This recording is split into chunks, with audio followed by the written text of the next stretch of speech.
Next up in the Global Trends track, we are going to have a panel about working with creators at scale UGC for paid user acquisition.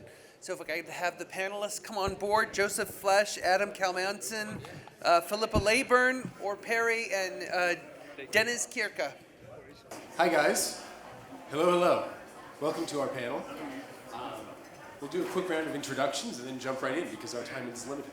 So, go. Hey, hello everyone. My name is Perry, founder of StreamElements, a company that works with more than 1.6 million creators every month across all major platforms, Twitch, YouTube, TikTok, so on and so forth, and are working tediously on building a marketplace for performance advertisers to work with creators. Hi everyone, I'm Philippa Layburn and I'm a Senior User Acquisition Manager at Trailmix. So I work on our title Love and Pies, which is a Merge 2 game. Before that I was at King for over 3 years and I'm really excited to be here to talk about all things UGC creatives. Thank you. Hello everybody, good morning. My name is Adam Kalmanson. I'm the head of TikTok gaming in Israel. We try and help advertisers grow their acquisition efforts on TikTok. Hello everyone, my name is Deniz Kirca. I'm currently head of growth for Tencentv Europe. Currently working on games like Tower of Fantasy, Nikkei, PUBG Mobile, and mostly the mobile titles. And previously I worked in companies like JGAX, Activision Blizzard, and Netmarble, and yeah, very happy to be here in front of you guys, finally. My name is Joe. I'm one of the founders at Bambassadors. We're a startup that's building the best place for creators to collaborate with studios to make short-form video for user acquisition. And we're lucky enough to work with some of the larger players in the industry, Playtika, Plarium, Voodoo, Beach Bum. And the thing that I like most about our work is finding a way to retain that creative spark in every single video that we create. So, can we go to the next slide?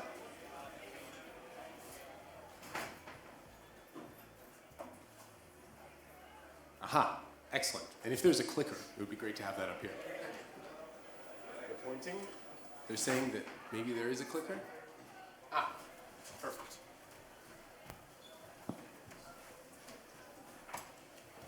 Cool. So, to start, I'd love it if we could all just talk about the creator campaign that we're most proud of. So, Deniz, you want to take it from here? Yeah. Hello. Yeah. The most recent one I would like to mention is Ida Pioneers for Tower of Fantasy. I believe it gave us a momentum to build organic awareness, especially during the launch phase of the game, and also it provided us a very valuable feedback so that we can also share it with the development team and figure out what direction that we would go for the next steps of the game.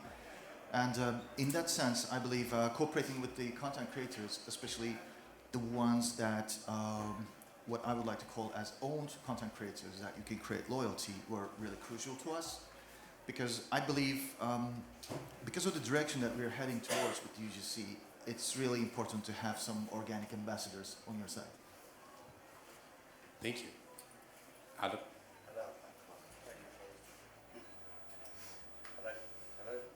Hello? That's better. So I have two of my favourites, sorry to go against the principle of the question so early on.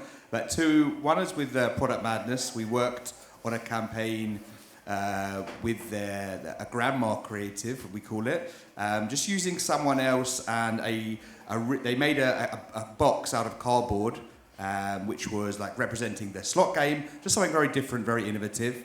And another one was with our client Superplay on their game Dice Streams. We were running a hashtag challenge for them. And they have a little funny character in the game called a peon. And the idea for the challenge was that the first 4 seconds you pull the peon back out of a catapult, and after 4 seconds there's a cut, there's a stitch, and then the creators have to do whatever the outcome is. There was about 20 different creators. It was very innovative. It was very different. Lots of fun results. Cool. The creator campaign I'm most proud of is the first time we used a baking influencer. So obviously I work on Love and Pies. It's all about pies, cooking, cakes, cookies.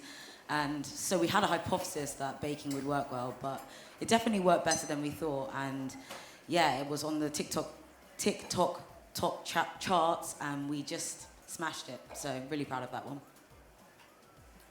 So at StreamElements, we don't know if there's a Guinness Book of Records for influencer advertising, but if there was, we would compete for the highest scale right now in the world, which is 2,000 creators in 10 days for Epic Games with the new season launch for Fortnite. I think it was season 15, just a couple of months ago, where our tech platform helped to deploy those 2,000 creators in 10 days across all platforms, Twitch, YouTube, TikTok. And it was a really fun experience to see the brand, how fun they had in working with our system, and see so many interactions come in across all languages and all content types. Very cool. And I'll actually be letting the panelists handle most of the questions, but this one I had to chime in on. We just published a case study with TikTok that we're really excited about, where we did a campaign for Redecor, which is a Playtica title, and we helped them reduce their CPI on the platform by 90%. I'm also really excited about another campaign that we're running right now with Beach Bum, where we're helping them crack new markets like Italy, France, and Thailand for some of their titles. So that's super cool. So next what I'd like to do is I'd like to show you guys 4 videos, and at the very end, I'll tell you guys which one worked best.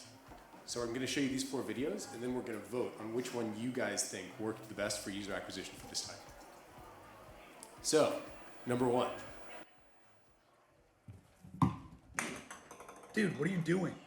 Why do you have Brussels sprouts all over the table? Is that my ski pole? Okay, dude, you know what? I'm just trying to play some pool and not have to go to the bar and spend like $900. Why don't you just download Pool Millionaires? It's a cash-enabled mobile game for iOS where you can actually play pool and earn real money. You can either play 1v1 or they also have a game mode called Trick Shot. Seriously, man, it's on the App Store. You should download it. You sure you don't want to try this? No. Okay, no. Okay, cool. So that's number 1, veggies, right? Number 2. Are you looking for a mobile app that can help you make real cash? Well, allow me to introduce you to Pool Millionaire. It's a cash-enabled game on the App Store that lets you win real money. You get to play live matches against real players, 1v1 or Trick Shot where the highest score wins. Download the app in the App Store now. That sounds awesome and really cool, but wait, do I get my phone back, or what happened to my phone?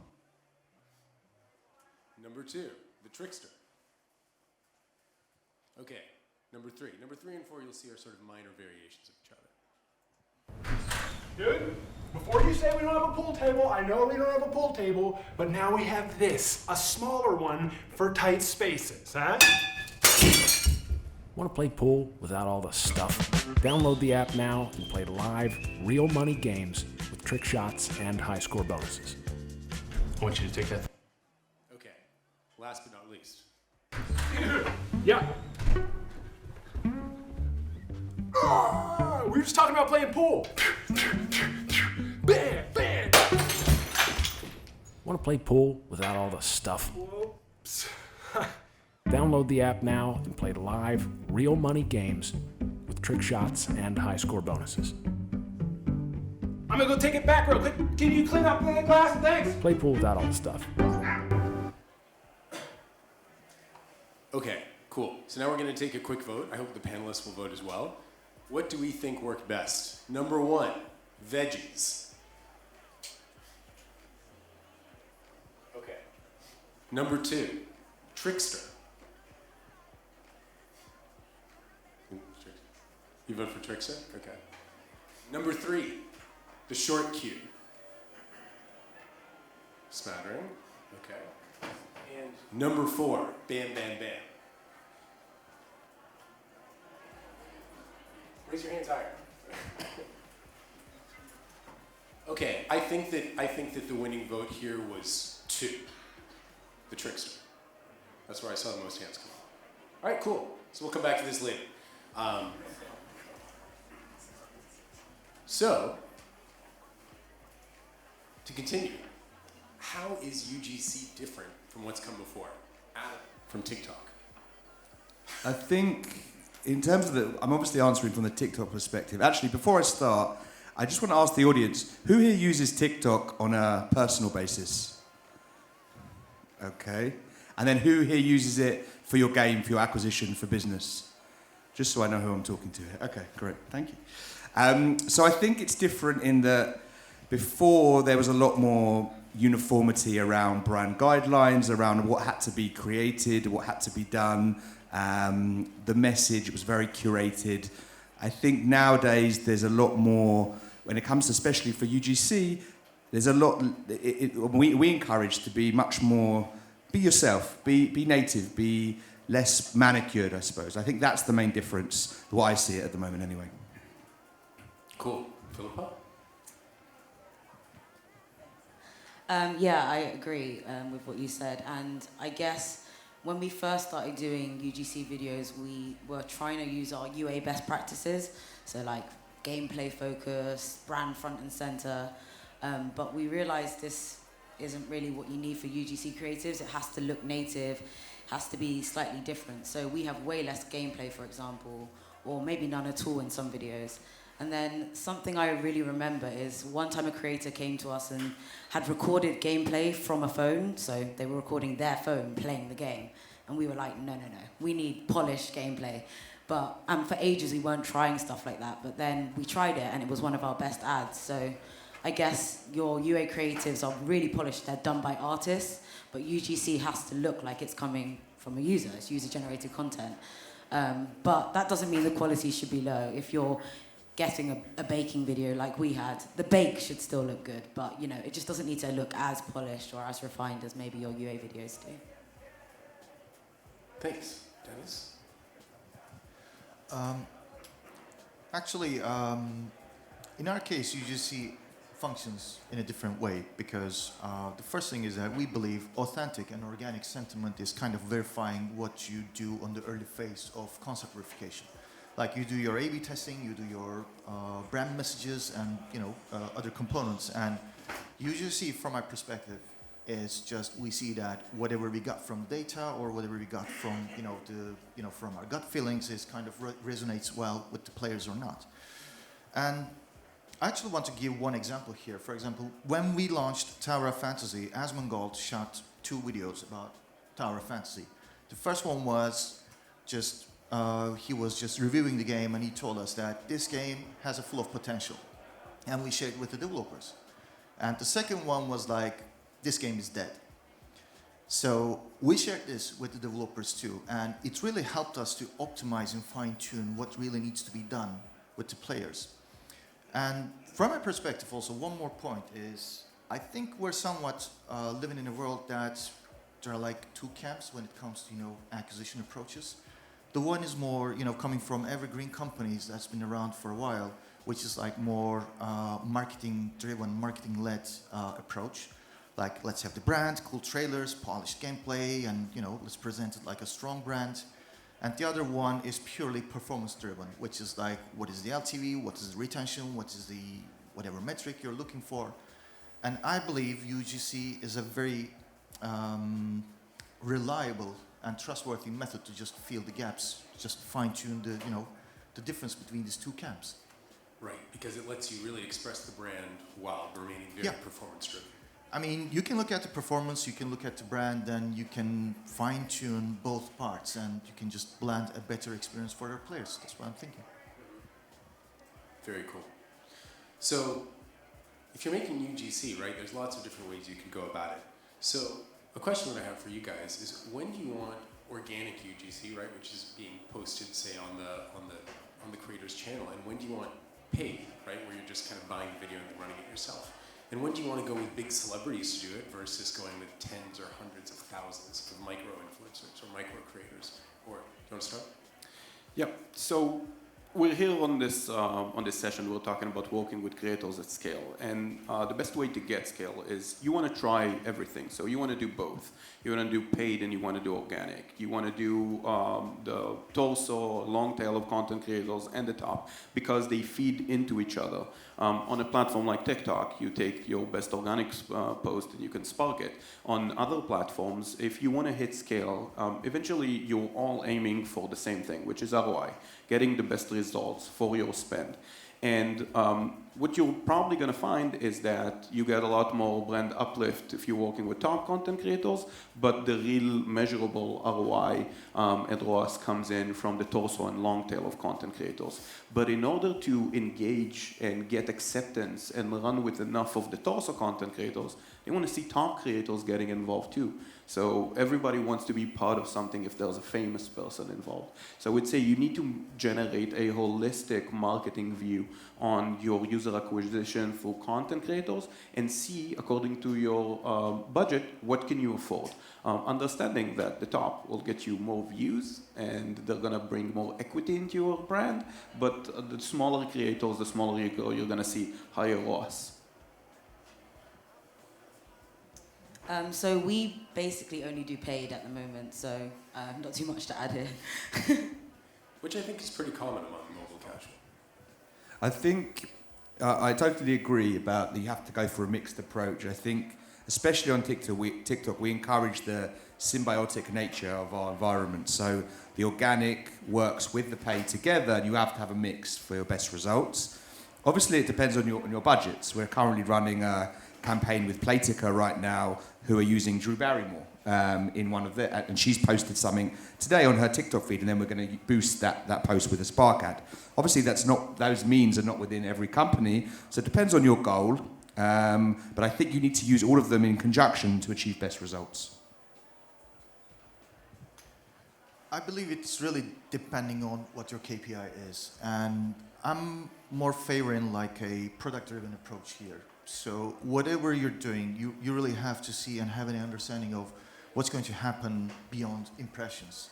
So I'm more in favor of camp organic here rather than paid. Also, it depends on the games that you're working on too. Like if you're working on a game like PUBG Mobile, I mean, it's easy for you to nurture organic creatives, or just like in the case of Tower of Fantasy or Nikkei too. So if you're working on a new product, probably blended approach with paid and organic is the best. But in our case, we just want to see that whatever we're doing is just affecting our product KPIs. So in that sense, micro-influencers are the ones which is working best for us so far. Understood. I guess one difference that we often talk about with our partners is the difference between a creator and an influencer, right? Where with influencers, what you're really doing is you're buying access to their audience. Whereas with creators, you're really just buying access to like their creativity and their production services. I'm not saying one is better than the other, right? Just different approaches. I think on that, anyone can be a creator, right? An influencer, you'd expect them to have a certain reach. But anyone, your UA managers in your office, your team can be creators. They can start to make that UGC for you. Doesn't need to be a formal process. Start to make UGC in your office, and we would encourage that to everyone just to start making UGC. It shouldn't be an obstacle. It should be a chance to experiment what you can do. You can use the tools that the platforms give you and start to make your own creative from a very early stage. So now we're going to go to another really quick commercial break. This is an ad from a creator who does not have very many followers, who made a very high-performing ad. Bingo! Bingo Blitz is the #1 free bingo game with over 1 million players playing every day. You can play bingo with your friends or play with new friends from all over the world. Play bingo for free and download Bingo Blitz from the App Store today. My question about that is, who was filming it? Like, did she bring a friend, or was it the dentist? Did she have to pay for that session with the dentist? Is that the production cost? I think she was going to the dentist anyway. So, continuing, and here we're going to be really interested in hearing from our folks on the panel who are really on the front lines testing UA, as well as our representative here from the platform. So what are the best practices for testing paid ads at scale? And what really is the best way to get started? Yeah, very tough question to answer actually, because there's not only one answer or one truth. But from our case, I think it's all about like balancing what your brand direction is saying and what your, the creative approach of developers are, putting on the show. So in that sense, testing UA can give us a very reliable and accurate assumptions on which direction we should take to just market the game or reach to the target audience. But at the same time, there's also a creativity element, at least in the games that we're talking on in Tencent. And Tencent is a super developer-driven environment that the developers have full independency on what they want to do. And how we do it is that we're just getting the results, measuring it, and again sharing it with the developers. Like, this is where you want to go, and this is what people or different player segments are thinking. So our recommendation is this, and they're taking it, they're just blending it, or they're just saying, nah, we want to go with this, or they're just going with, okay, we're going to do with what players want. And I believe, again, depending on your KPIs and product goals, like, this is just, how can I say, the way that how we tailor the process here. Philippa? Cool. I think the best way to get started is doing a bit of research. So that can be like trends on the platform. So I'm using TikTok a lot. What's going on there? What are our competitors doing? Maybe you can look into your own audience research or audience insights, and then really try and formulate some hypotheses. So an example would be we see ASMR as a really big trend on TikTok, and then we know our gameplay is super relaxing and satisfying. So maybe we want to marry these two things together, or yeah, just trying to find the best trends. And then I think once you have a hypothesis that you want to test, my big tip would be to create more than one video in that same hypothesis, because otherwise you really don't know why something's won. Like, is it ASMR? Is it the creator style? Is it, I don't know, there's multiple factors, but if you have different variations of videos within that, you can really nail down on the why and what. So like how many variations or how many creatives do you think you need in order to test one hypothesis? I don't know. I don't have an exact number. I would say 5 or more is what we've done in the past. I think it's 7. True. That's always a magic number.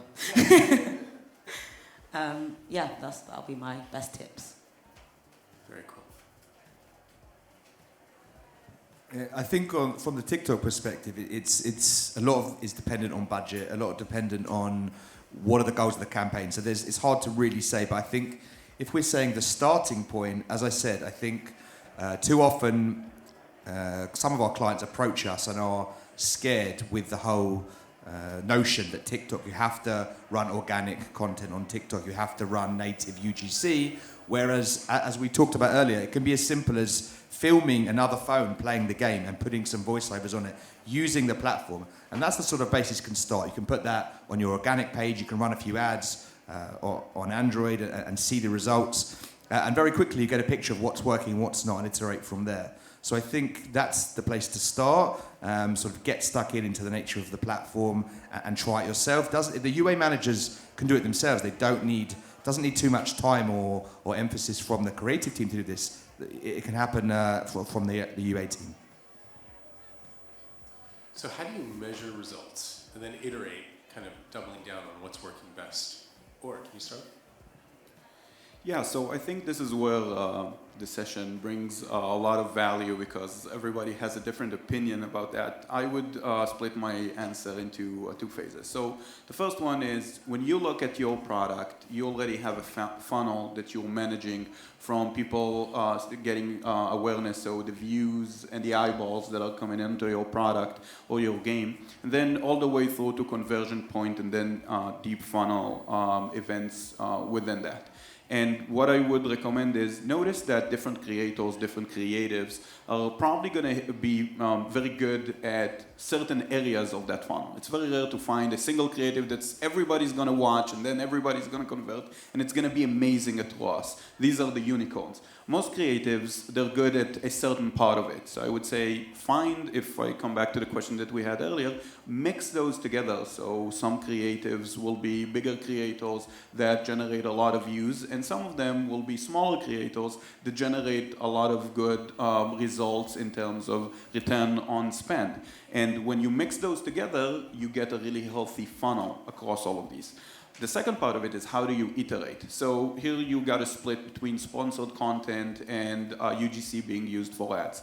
So sponsored content, you're relying on the community of the content creator, right? Because the people that are going to watch it are the people who are interested in that kind of content. So you got to make sure that you have really good labeling on certain aspects of the creator, where they're from, the language, their interest, what kind of game, what kind of content, what are the things that interest their community. It's not an easy task. This is what our platform at StreamElements tackles day in and day out. When you label those correctly, you're able to iterate according to that. So if you found that ASMR is one of the labels that have been repeating in creatives that work well for you, now you can scale your production generation on ASMR creators and curate them on your next campaign. When it comes to UGC ads, well, this is where the labels change a lot, because now you have to label the content itself, because you pay in order to have that promoted on the platform, so the creator community doesn't matter as much. So the content itself, now you got to label, when does the gameplay come on? Is it the 3rd second, the 10th second? Was it humoristic? Was it abstract? Was the call to action early, late? Was there a cat in the background? Did they have a hat? All of those labels about the content itself are the things that you have to mark and then make sure that you curate and brief creators accordingly. So you can find a content creator that maybe doesn't do ASMR every day, but the way that they create their content is very relevant, so you ask them on the brief, hey, generate an ASMR content. And then you might nail it and generate a very good creative from a very relevant creator that's going to work very well on UGC ads. I think so. Philippa? I love the idea of tagging. That's really cool. I think for us, measuring the results, so we don't do that much creative testing on TikTok, which we hope to do more in the future, but we do look at our BAU campaigns, and one thing we look at is how much they've scaled. I feel like the algorithm tends to pick up a video quite quickly, and you can see if it's going to scale really early on, so that's the first indicator, and then after that we'll look at ROAS, which is really important for us. And then that's in like 1 to 2 weeks. You can kind of see the purchases come through. And then in terms of iterating, so I spoke a bit about creating multiple videos in the same hypothesis. So this is a great way to iterate and learn very quickly. So going back to our baking example, not all videos did well. The ones that did well looked really, really beautiful, and they had really quick scene changes compared to the others that were just kind of more tutorials and slow-paced. So that's something we took forward in future videos, and we could apply that across any video. It doesn't have to be a baking video.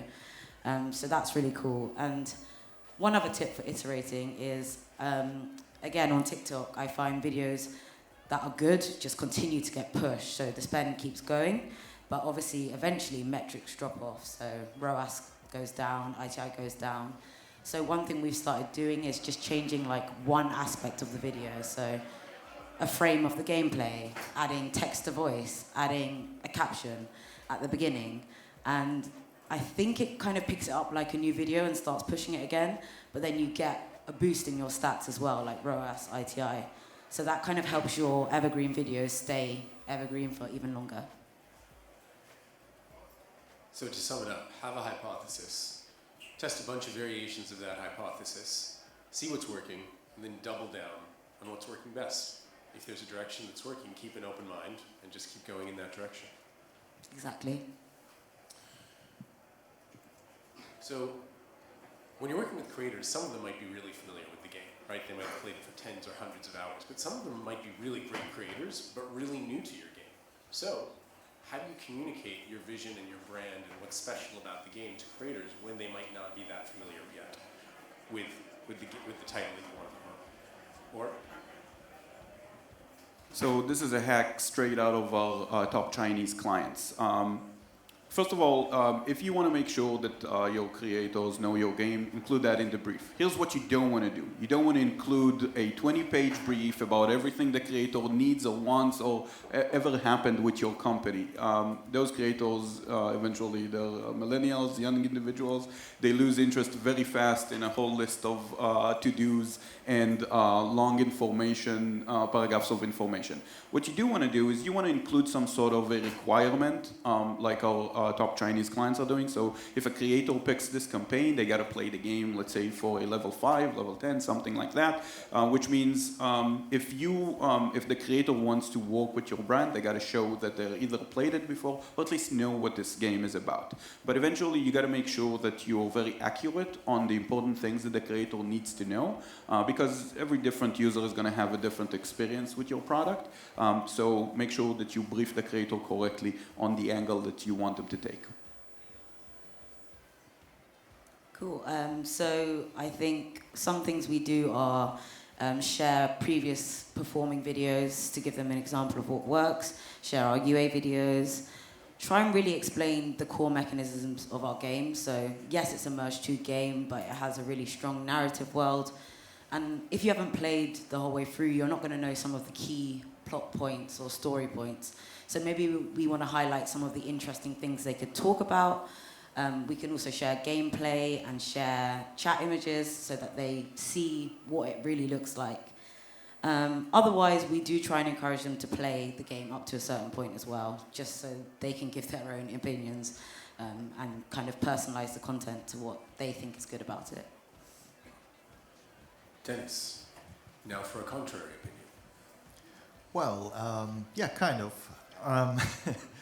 I would say in our case, the authenticity is what really matters. So we're not focusing on how we see the game, but we're focusing on how content creators see it. And this would require, like, for them to play the game. So we work with creators that, they have to play our game.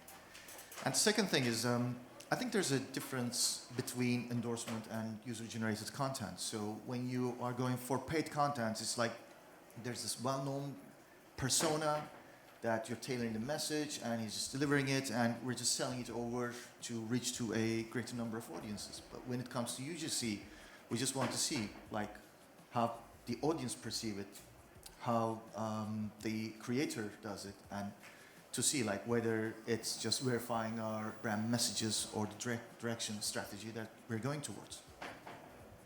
Very cool. Okay, we're going to go to another commercial break. This video is extremely, extremely cute. Warning.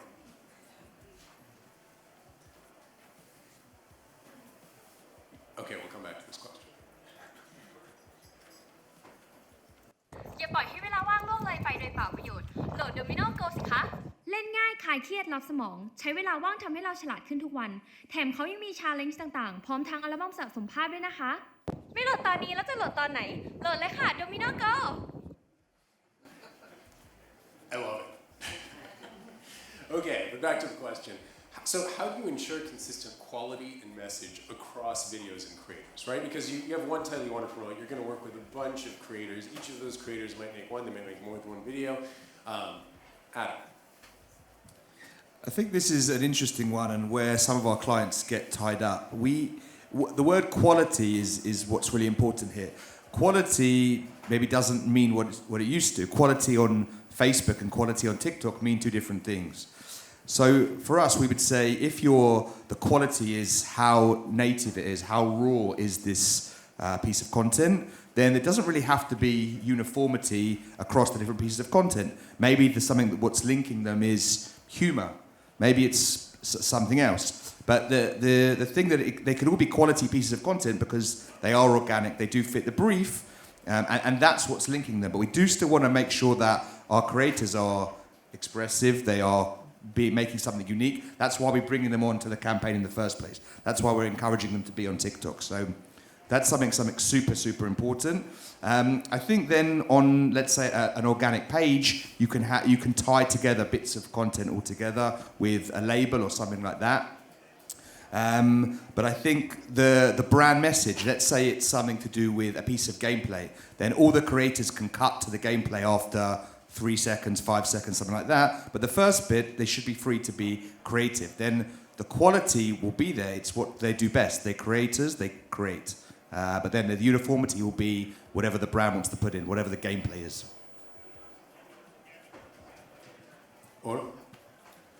I'm going to say something extremely controversial now. So the more control you're trying to take over the content that creators are going to generate for you, the less likely you are to succeed.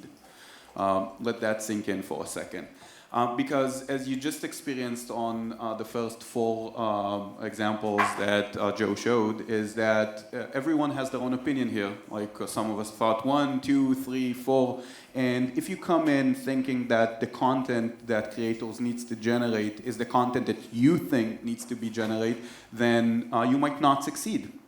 So the way that I recommend working with creators on communicating your vision and everything is to ensure the quality is up to par with safety and giving the right messaging of your brand. But let creators be creators. The do or die of a campaign, a lot of the time, is in the curation phase, which is if you go wide enough with plenty of different content creators, you're going to have higher chances of succeeding. Well, if you're curating for a specific content creator that fits exactly the same way that you think it should happen on the day that you woke up this day thinking that, then you're just way less likely. In a perfect world, when you're marketing, you would want to have all content creators creating pieces of content and then seeing what works. So take that, put that into the scale that you can operate in, and that is go wide, see what works for you, and then work on that as well. Making sure that you generate quality is very different on platforms, on short platforms, definitely like TikTok. The thing where you record your own phone, just like the ad that we just saw, you might think that it's low quality, but if you test it, if you let go of your past thoughts about this, you might find that it's your best performing creative. I can just add one thing to that. If you received a video from an influencer or a creator and you don't think it's good quality, maybe it's worth checking out their page. And if you see, oh, this is really in line with what they create, then it's probably perfect. And it's just like what we're saying, past judgments of what a UA video should look like. So that's one tip I would definitely use. So I'm going to sum this up by saying that maybe quality is performance. And we need to kind of surrender whatever our initial impressions of a video are and just see what data comes back.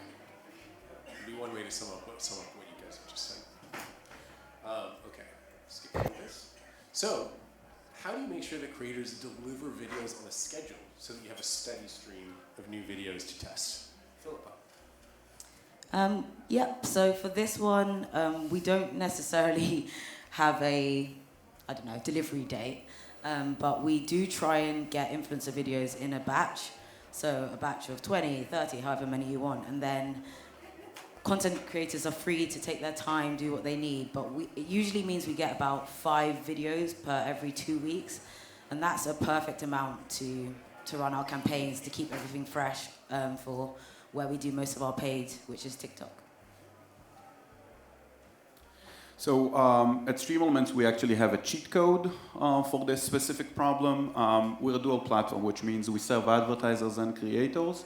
And on the creator side, we give them a lot of tools to engage with their audience and produce content on a daily basis. So we're essentially of an operating system for the life of a content creator. They sit in front of our portals and apps all day long. So it's very easy for us to remind someone that they have 1 more day or 5 more hours or 2 more minutes to put the next iteration in, because when they work with your platform and they're used to making money through your platform, you gain their attention. And then any kind of reminder of, hey, here's a new opportunity for you to produce an ASMR video, they pay attention on very large conversion rates, and then the same when they have to get reminded on an iteration or filing in their next UGC. Adam? So ads do have a tendency to fatigue slightly quicker on TikTok. And because of that, it is a full sound-on, full video-only platform. And because of that, we try and help our clients in various different ways. We give them access to the TikTok Creator Marketplace. We have a managed service where we can help clients find creators on that marketplace. We also have TikTok Creator Studios, which is a way for clients to link with studios to make creative. We have like some examples of the guys here. And then we also make some creative for our clients as well. So basically we're here to help. We know it's an arduous process sometimes, But we're here to help, and we try to give our clients the tools to succeed. And how many new creatives do you think partners need to test per month or per week? Like, what is the frequency of running new creative in order to make sure you keep performance up and outrun fatigue? It's a very difficult one. It's about how many eyeballs. It's the frequency of the ad and how many times it's being delivered to the same audience. So that depends on what geo you're running in, what your budgets are. Obviously, high budgets mean you're going to fatigue more quickly, but we would also give you a lot more support. So it's very hard to say. We'd have to answer on a case-by-case basis, but there are lots of ways out there for you to have enough creative, I think is the best answer for now. Got it. And do you think what Philippa has been seeing with testing approximately 5 creatives every 2 weeks, do you think does that... Again, it's hard to say based on her scale. When we have a sort of a set structure for campaign ad group with about 4 ads in each, but depending on the budget, that could be less or more relevant. Got it. I just want to add one thing. I mean, since we ran content creator programs, there are some certain guidelines that players are actually signing up for something, which requires, just respecting the deadlines and some of the quality, let's say, criteria that we're putting here. So it's a little bit different in our case. So last but not least, when you're working with creators, what do you think that they find most meaningful and most fulfilling when working with the brand?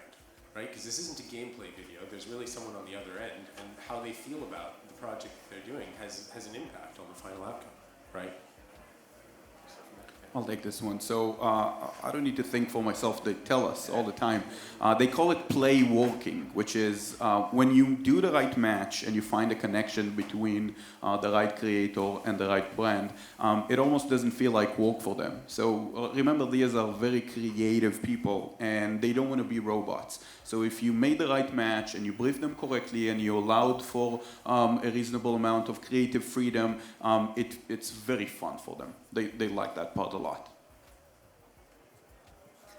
Yep, I definitely agree. I think it's come through this whole talk is creators are creators. They're good at what they do. TikTok algorithm has picked up their videos. They've become famous in their own right.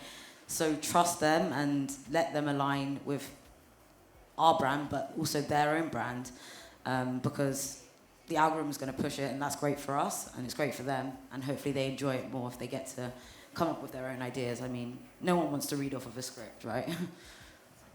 I agree, and I think with that, we would like to show them part of the bigger picture.